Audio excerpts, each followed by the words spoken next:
अल्हम्दुलिल्लाह ward number 134 को अब 2 नगर सेवक मिलने जा रहे हैं। आसमा आपा, मेरी मिसेस, दोनों मिलकर इस वार्ड में पूरा डेवलपमेंट करेंगे इंशाल्लाह। किस तरह से आप लोग चुनावी मैदान में जो है समाजवादी पार्टी के सामने अपनी सीट निकाल पाए? देखिए, मैं बताना चाहती हूँ 2007 में मैं कॉरपोरेटर थी, तब यहाँ पे कोई गढ़ नहीं था। यहाँ पे आमदार, खासदार, नगर सेवक टोटल कांग्रेस के थे। जनता जाग गई है। जनता अगर चाहेगी, जिसने 70 साल के कांग्रेस को खदेड़ के फेंक दिया, तो क्या गोवंडी की मेरी जनता इतनी भी मतलब जागरूक नहीं है? उनको दिख नहीं रहा है कि क्या हो रहा है? जिन्होंने इनके साथ में बड़े बड़े वादे किए, वो धोखाधड़ी किए। आपका इसका जीता जागता सबूत है, सपा ने धोखाधड़ी की, जीता जागता सबूत है एमआईएम ने हमारे साथ धोखाधड़ी की है। आज आप बताइए मुझे, 50 लाख रुपया कोई बोल रहा है कि दे के टिकट लिया है, कोई बोल रहा है 40 लाख दे के टिकट लिया है। अगर इन्होंने 40-50 लाख रुपया दे के टिकट खरीदा है, तो ये पैसा वसूलेंगे कहाँ से? ये पैसा वापस निकालेंगे कहाँ से? तो आपके फंड खा के। मैं जनता को कहना चाहती हूँ कि ये जो उन्होंने पैसा दे के टिकट खरीदा है, ये आपका फंड खा के उसको वापस गेन करेंगे।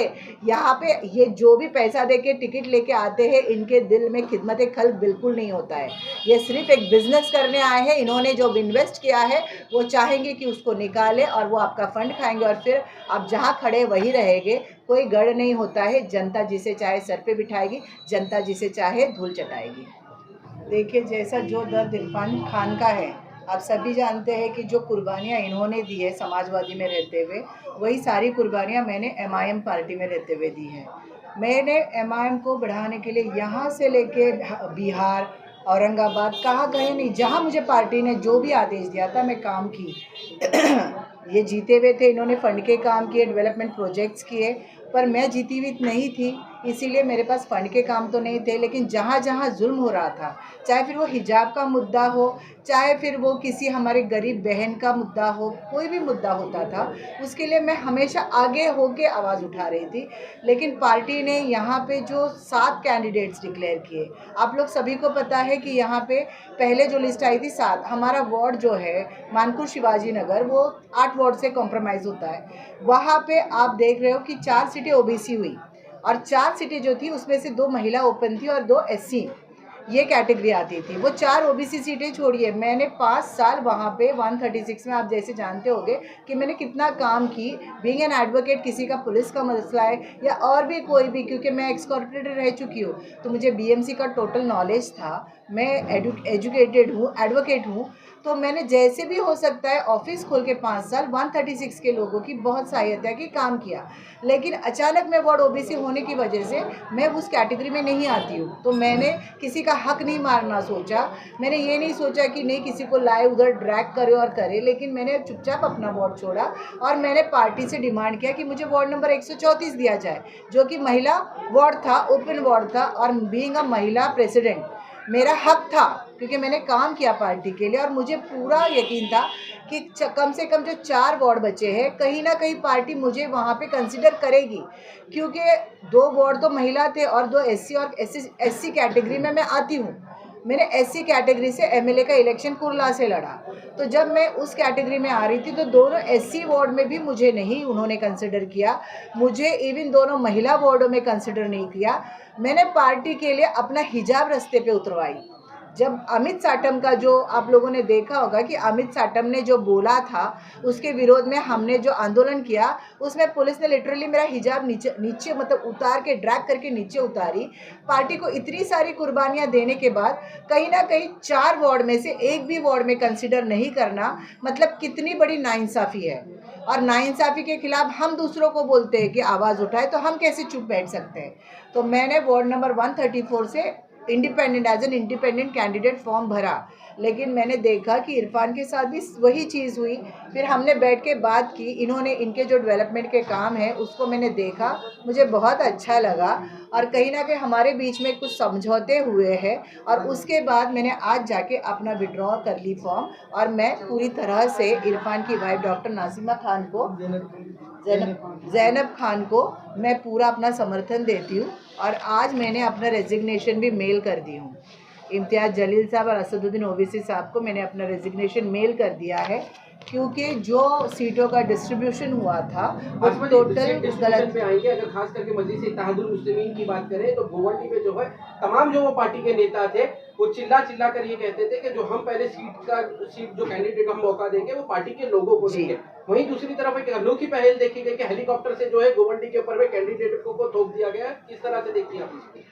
बहुत ही शॉकिंग था, जितना कि आपको शॉकिंग लगता है उतना उससे बढ़कर मुझे शॉकिंग लगा, क्योंकि हर बार मैंने पार्टी की जो प्रिंसिपल और आइडियोलॉजी देखी है तो उनकी आइडियोलॉजी इसी पे आधारित थी कि जो मेहनत करेगा उसको पार्टी टिकट देगी। और मैं महिला अध्यक्ष थी, मेरे इख्तियार में जितना था, बीइंग अ वुमेन, जहाँ जहाँ मुझे जाना था, जहाँ जहाँ आवाज़ उठाना था, मैं अपने जो कलीग्स थे मेल, उनके साथ कंधे से कंधा मिला के, बल्कि एक कदम आगे बढ़कर काम की हूँ। हर जगह आप देख सकते हैं मेरा कोई भी काम सभी जगह पे सोशल मीडिया पे है कि मैंने पार्टी के लिए क्या काम की। इतना बड़ा शौक हमको लगा कि पार्टी में जो मतलब एक्टिव मेंबर भी नहीं है, एक मेंबरशिप भी नहीं है जिनके पास, उनका डायरेक्ट लिस्ट में नाम आ रहा है।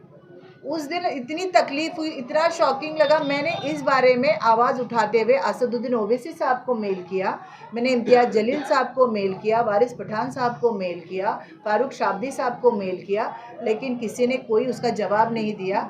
मैं पार्टी के प्रोटोकॉल को मेंटेन करते हुए, मुझे कहा गया था कि पार्टी का जो भी फैसला डिसीजन है मुंबई का वो फारूक शाब्दी साहब लेंगे।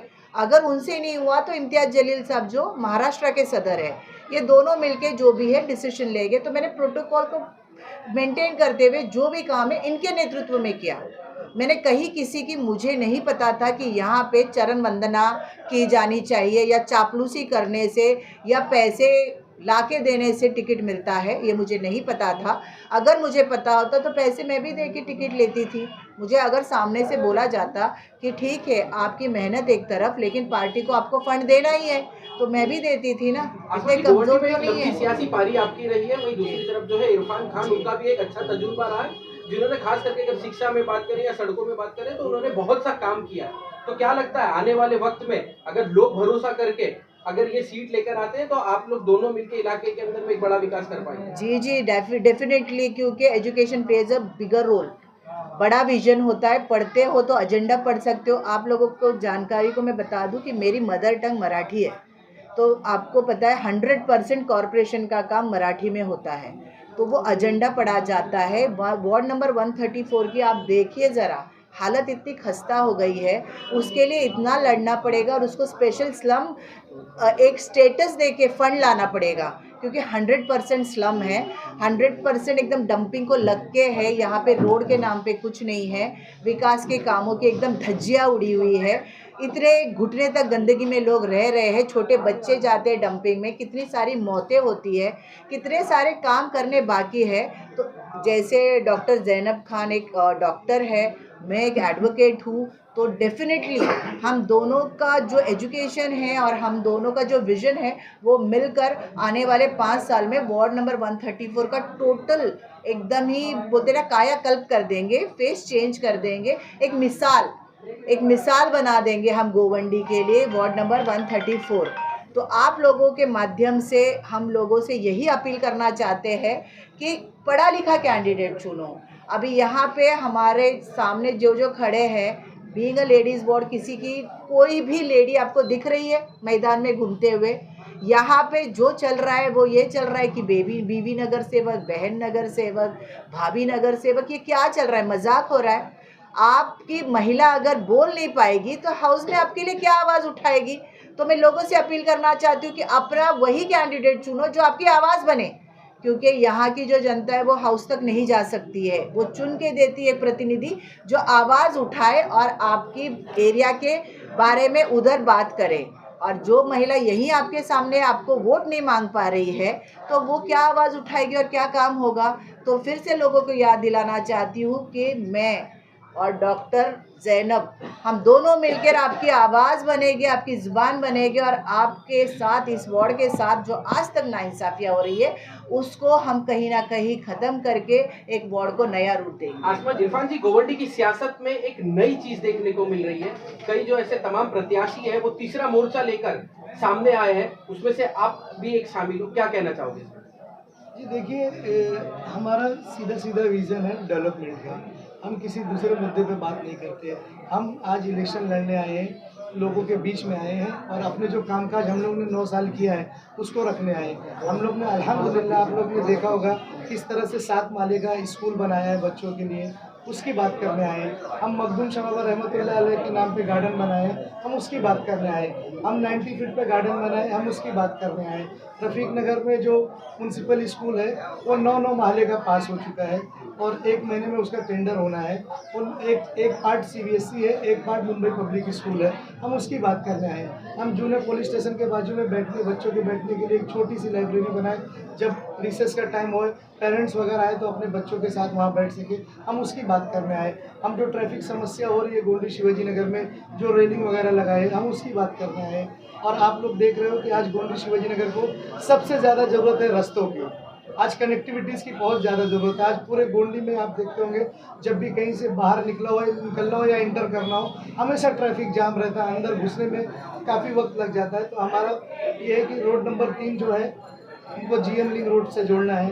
रोड नंबर 6 जो है, बाबा साहब अम्बेडकर उद्यान, माता रमाबाई उद्यान के बीच में जो रास्ता है, उसको जीएम लिंक रोड से जोड़ना है। 7 नंबर रोड जो है, जो माता रमाबाई उद्यान से लग के है, उसको जीएम लिंक रोड से जोड़ना है। 15 नंबर जो रास्ता है, उसको डंपिंग से जोड़ना है, ताकि जो आज मेरी जनता ट्रैफिक समस्याओं पे जूझ रही है, उनको राहत मिलनी चाहिए। और हमारा जो आगे का विज़न है, वो डेवलपमेंट होना चाहिए। आज बहुत सारे लोग आते हैं, हम सबको बता देना चाहते हैं कि सड़क, रास्ता, पानी, मूलभूत सुविधा भी बहुत ज़रूरी है। क्योंकि अगर हमारे कोई हमारे यहाँ की बच्ची है, कोई लोग रिश्ते के लिए आ रहे हैं, तो जब उनके प्लॉट में जाए, चालियों में भी जाए, तो उनको बेहतर महसूस होना चाहिए कि हाँ, सब चीज़ें डेवलपमेंट है। अच्छे रास्ते भी बहुत ज़रूरी है।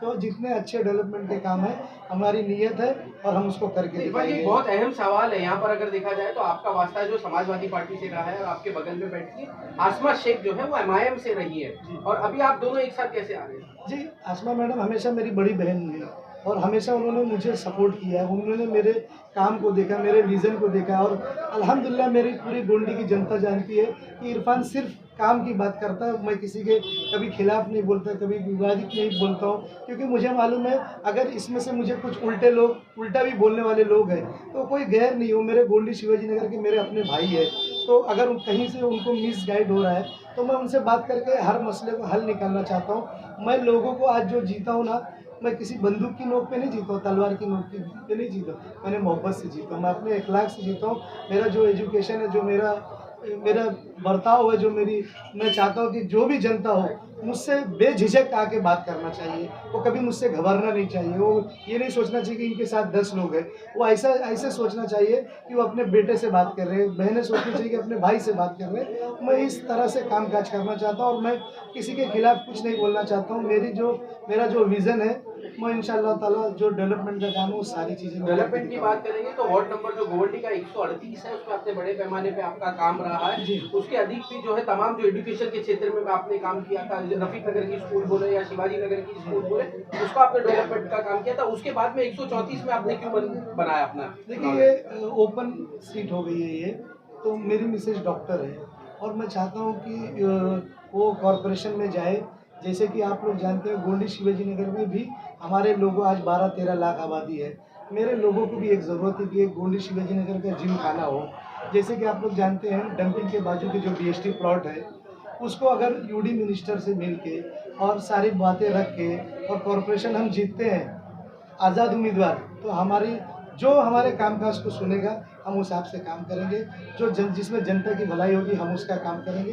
और जो डंपिंग ग्राउंड है, यूडी मिनिस्टर से मिलकर कॉरपोरेशन की तरफ से पेपर वर्क करके उसको भेजा जाएगा और कहा जाएगा कि इतनी बड़ी आबादी है, कम से कम एक प्लेग्राउंड बहुत अच्छा हो, ताकि आज देखो हमारे बच्चे गोंडी में क्रिकेट खेलते हैं, चारों बाजू 6 नहीं मार सकते, चारों बाजू बाउंड्रीज में 4 नहीं हो सकता, उनको कहीं ना कहीं कम पड़ जाता है। और जैसे फुटबॉल है, बैडमिंटन है, जो स्पोर्ट एक्टिविटीज़ है, तो हम एक गोंडी का जिम खाना बनाना चाहते हैं। जिस तरह से हर एक एरिया में एक जिम खाना होता है, जैसे आपने देखा होगा 7 माले की जो स्कूल है, हमने उसमें ऑडिटोरियम पास करके लेके आया। ऑडिटोरियम क्यों पास किया? जिस टाइम हम आदित्य ठाकरे साहब के पास में गए थे, हमने वहीं यही बातें रखी थी कि सर, हमारा गोंडी स्लम इलाका है और जो साइंस के प्रोजेक्ट है, जो प्राइवेसी में बच्चियों को दिखाना चाहिए, हमारे पास कोई ऐसा स्पेस नहीं जो बच्चियों को प्रोजेक्टर या किसी चीज़ पे उसमें दिखाया जाए। तो हमारे गोंडी के लिए भी हर एक एरिया में एक ऑडिटोरियम होता है, हमारे गोंडी को भी एक ऑडिटोरियम दिया जाए। तो मेरी बात उनको अच्छी लगी, हमको बजट मिला और हमने देखी, आज देखते होंगे, मुझे लगता है मुंबई का सबसे अच्छा खूबसूरत स्कूल वो बन रहा है। और अल्हम्दुलिल्लाह जल्द से जल्द आप लोग देखेंगे 1 से 2 महीने बाद रफ़ीक नगर भी स्कूल जो है 9 माले का बनेगा। एक CBSE होगा, एक मुंबई पब्लिक स्कूल होगा। हमने बहुत सारी मेहनतें की है क्योंकि हम लोगों को दर्द को जानते हैं। आज मैं करीब 13-14 सालों से सोशल वर्क कर रहा हूँ। मैंने वो दिन भी देखा है जब हमारे गोंडी शिवाजी नगर के लोग, हमारी बहनें, हमारी माएँ अपने बच्चों की फ़ीस के लिए 1500, 2000 इस तरह से वो इधर उधर जाके अपने बच्चों को पढ़ाने की कोशिश करती थी और हमने बहुत लोगों की मदद की है। उनका दर्द उस वक्त मेरे दिल में था कि मैं एक इंशाअल्लाह ताला अपने गोंडी शिवाजी नगर में एक ऐसा दिन लाऊंगा एजुकेशन पर्पस पे, हेल्थ में और स्पोर्ट एक्टिविटीज़ में कि हमारे गोंडी का बदलाव होगा और साथ ही साथ किसी भी हमारी बहन या किसी माँ को कभी एजुकेशन के लिए यहाँ दर बदर नहीं फिरना पड़ेगा। 10वीं तक म्यूनसिपल स्कूलें जो है वो होगी, नाइट कॉलेजेस होंगे। इस तरह से हम लोग मेहनत करेंगे और हम जैसे रेशनिंग ऑफिस है, हम आगे आएंगे तो कोशिश करेंगे कि जो इतनी बड़ी जगह है वो जगह को डेवलप करके कम से कम उसमें एक गोंडी के लिए कॉलेज बनाया जा सकता है। जैसे कि आप लोग जानते हो ज्ञान संपदा स्कूल के बाजू में जो 600 स्क्वायर मीटर जगह अभी बची हुई है जिसकी हम लड़ाई लड़ रहे हैं, अगर वो जगह हमको मिल जाती है तो स्पेशल चाइल्ड बच्चों के लिए स्कूल बनाएंगे। स्पेशल चाइल्ड बच्चे मीन्स जिस तरह से बच्चों कभी कहीं सुसु करना हो, कहीं पोटी करना हो तो बच्चों को सिखाया जाता है। आज गोंडी में कम से कम 500 से 600 ऐसे बच्चे हैं जिनको उस स्कूल की, स्पेशल चाइल्ड स्कूल की ज़रूरत है ताकि वो माँ बाप से किस तरह से खाना मांगना हो वो मांग सकते हैं, उनको कहीं लेटरिन जाना हो तो वो बोल सकते हैं। इस तरह से माँ बाप को बहुत राहत मिलेगी। हम सब फलाह और बहबूदी का काम कर रहे हैं इंशाअल्लाह ताला। हमारा विज़न अच्छा है, हमारी सोच अच्छी है, इंशाअल्लाह ताला अल्लाह कामयाब करेंगे। मैं मेरी जनता से भी कहूँगा कि आप लोग भी मेरे लिए कोशिश करिए। आप लोग तो मेरा दर्द जानते हैं कि मैं किस मोड़ से गुजर रहा हूँ, मैं कितने दिनों से परेशान हूँ। मैं 2-4 दिनों से बहुत डिप्रेशन में था, मगर मुझे जहाँ भी बोलना पड़ा, मेरे हालात ऐसे थे कि मेरे साथ जो नाइंसाफ़ी है मुझे किसी को बताने की ज़रूरत नहीं है। मेरे साथ इंसाफ मेरा अल्लाह करेगा। मेरे दोस्तों से भी कहूँगा, मेरे दोस्तों मुझे एक पहलू में रख के देखो और एक पहलू में दूसरे को रख के देखो और मुझे बताओ कि तुम्हारा इरफान कहाँ गलत था। अगर क्या पूरे हिंदुस्तान में रिजर्वेशन होता है और जीता हुआ कैंडिडेट क्या सीट नहीं लड़ाता है, या मैं लड़ा रहा था तो कोई अनोखा काम था क्या? इसी विधानसभा में और दूसरे लोगों को 2-2 सीटें नहीं दी गई है, तो मेरे साथ ऐसी नाइंसाफ़ी क्यों? मैं तो अपने पार्टी का बहुत चाहता था, मेरा तो किसी से विवाद नहीं, मैं तो हर आदमी को अपनाता था क्योंकि मैं आया था जुल्म करने के नहीं, मैं लोगों का काम करने के लिए आया था। इंशाअल्लाह ताला वो काम करूँगा, मेरे नसीब में जो होगा वो देखा जाएगा। इंशाअल्लाह ताला मैं कुछ भी रिजल्ट हो, मैं अपना सोशल वर्क अपनी लाइफ में कभी नहीं ख़त्म करूँगा।